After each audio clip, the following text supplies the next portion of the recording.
What's going on, folks? Welcome back to the show. What do you do when you're a fisherman and it looks like this outside, where there's snow on top of your boat and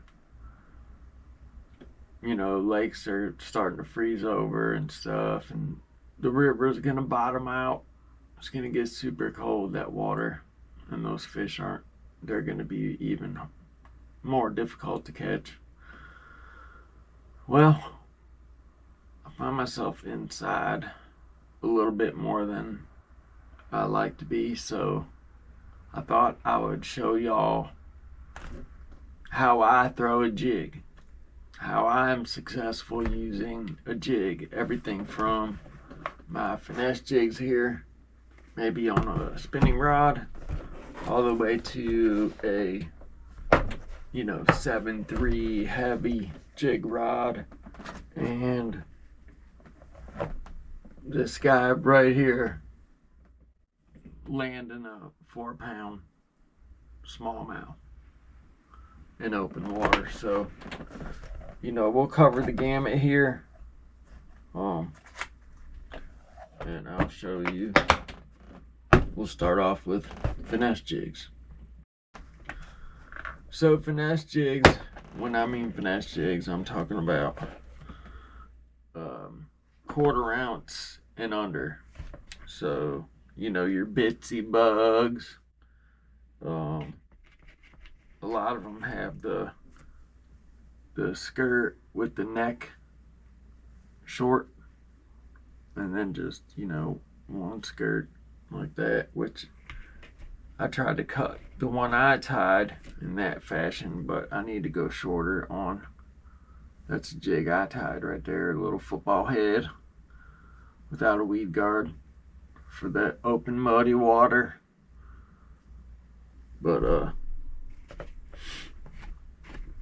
in this example here, once again, that peanut butter and jelly pays off. Now, I don't have that exact jig anymore that fish was caught on, but it was one of these, and it was very similar with like a very loud Ned Ocho trailer. I tried to duplicate it the best I could, but I couldn't find that trailer, and I think that was something that I dipped anyways.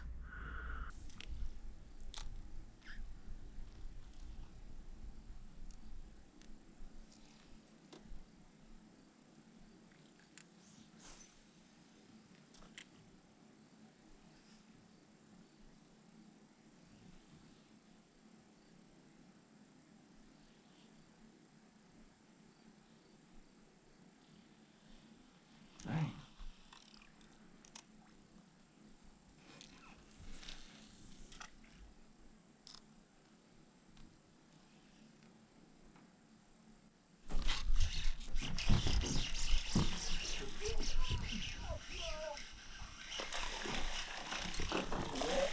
Nope. Yeah, buddy. You were on the bank, water. On the mini jig. Look at that. Pretty fish too. Yeah.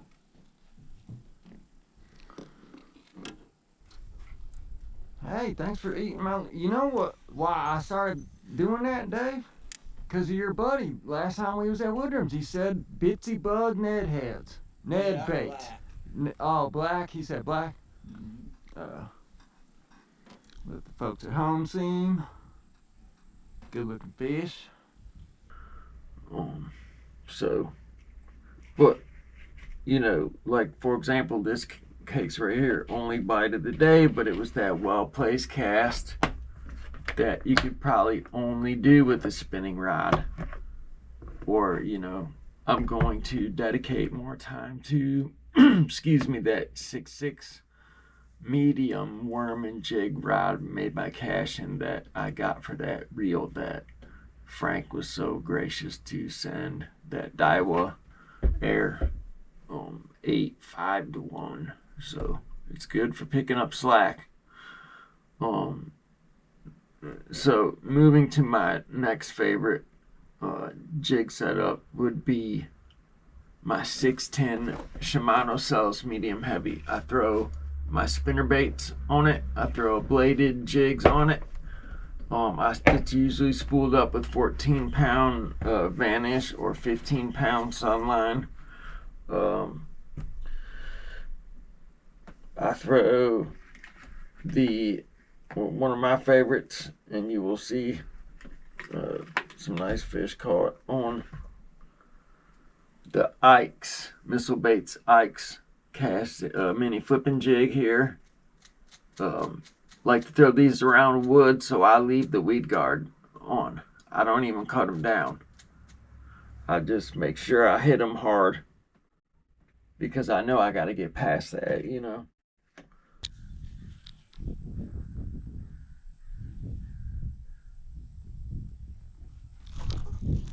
Yep. Yep.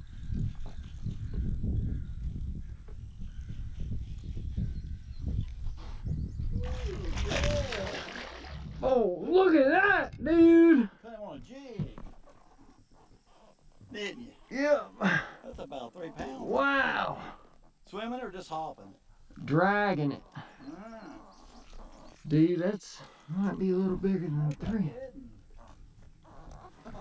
Yeah.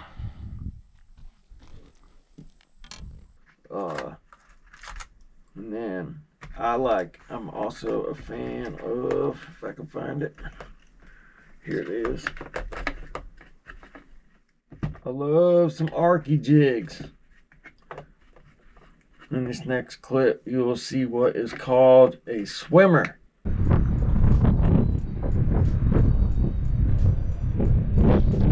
Oh, I seen it running away with my bait. Dang it.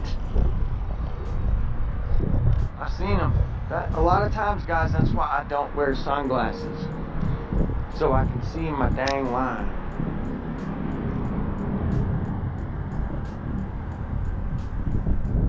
Plus it strengthens your eyeballs.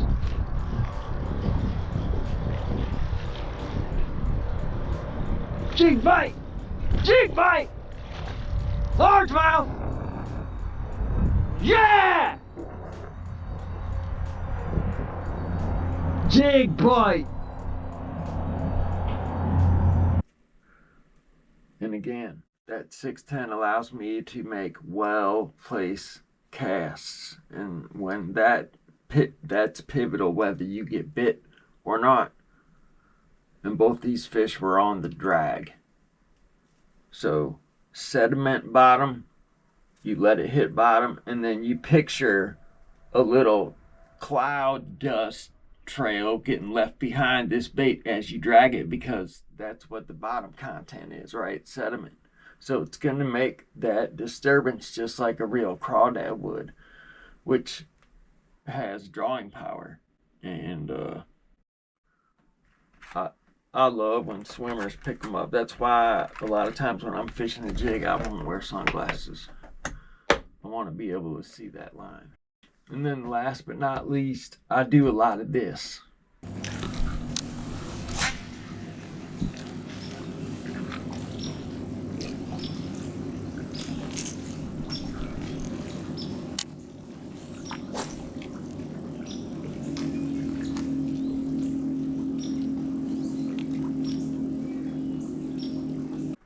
Open water, you know, we're sitting in about 10 and we're throwing out into, 25 or 30 foot. That was out of Bluestone, 7.3 Lew's, what is the custom fire or something like that. Anyways, just throwing straight off, opposite of fishing the bank, just making super long casts off the back of the boat.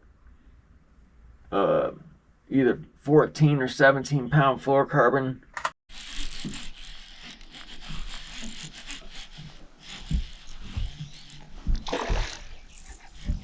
He didn't.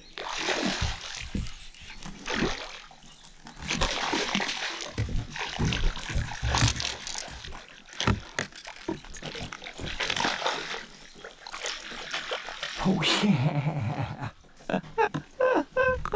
Holy smokes, dude. Bluestone's Revenge. Finally. Is that your personal best smallmouth? I don't know. It's gonna have to get on the scale, dude. Holy smokes. That's another thing, guys. I do not throw braid to leader unless it's on my spinning rod. And if it is braid to leader, it's braid to fluorocarbon. There's something about fluorocarbon, the fluorocarbon element that made me a better jig fisherman. I think it let me feel a lot of bites that I wasn't feeling using mono or copolymer. So,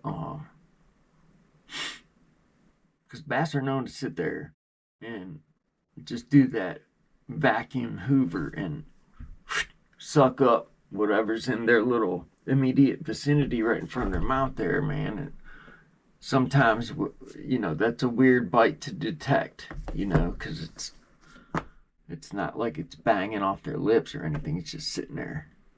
And you feel it go. Like, where'd it go? And then you just reel down and crack them, which we all know that feeling. That's one of the most rewarding feelings ever. But, all right, guys, just something to share with you. My jig techniques. I am not big on hopping it. I do better on the drag and using the rod tip more than I do cracking a jig, so to speak, up off the bottom. But that is something that I do want to give a little more stick time to, is cracking a jig in the summertime. But that is strictly a summertime thing, is you just crack them up off the bottom, get you a good, 3/4 ounce jig, and throw it half a football field and then just some deep tapering points and crack it.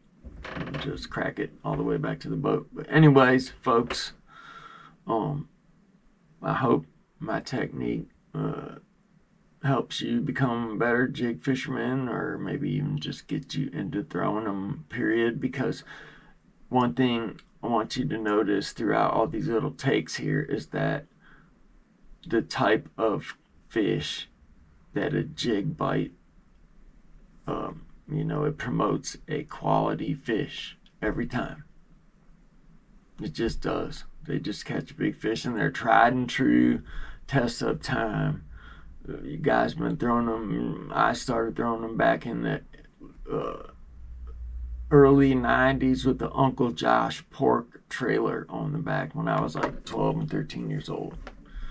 So anyways, folks, drag you a jig around, especially in this cold water. Once we can get back to some fishable water temps and you're not ice fishing and you can actually fish in some open water, just let it hit bottom and drag it and reel up your slack.